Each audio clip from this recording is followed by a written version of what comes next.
Good morning, everyone.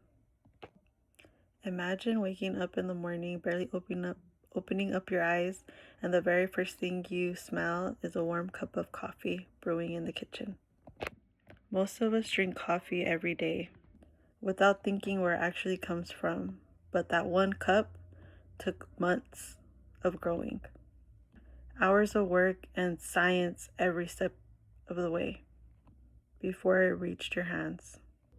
According to the National Coffee Association in 2024, over 150 million Americans drink coffee every single day. To understand how coffee is made, I researched some information from the National Coffee Association, Starbucks Coffee Company, and the Coffee Research Institute. My thesis today is that coffee goes through a detailed journey: harvesting, processing, and roasting, then grinding and brewing before it becomes a drink that we all enjoy. Today I will explain 3 stages. First, how coffee is grown and harvested. Second, how coffee is processed and roasted. Third, how coffee is grounded and brewed. Coffee starts as a plant, not as a bean bag.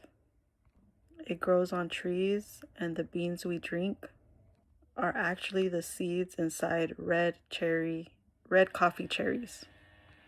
According to the Coffee Research Institute, coffee cherries take 8 to 9 months to fully ripen.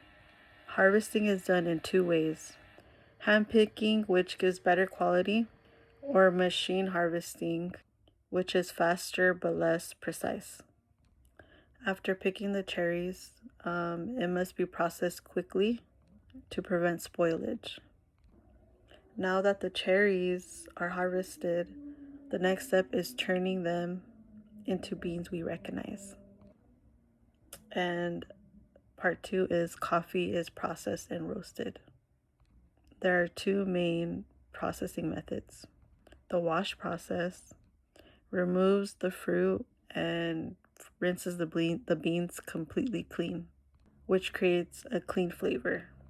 The natural process lets the cherries dry out in the sun, giving the coffee a sweeter taste.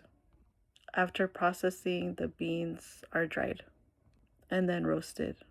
According to Starbucks Coffee Company, roasting temperatures can reach up to 470 degrees Fahrenheit. As they roast, the beans crack, kind of like popcorn. And as they expand, they release oils. Once the coffee is ready, it's finally on its last step.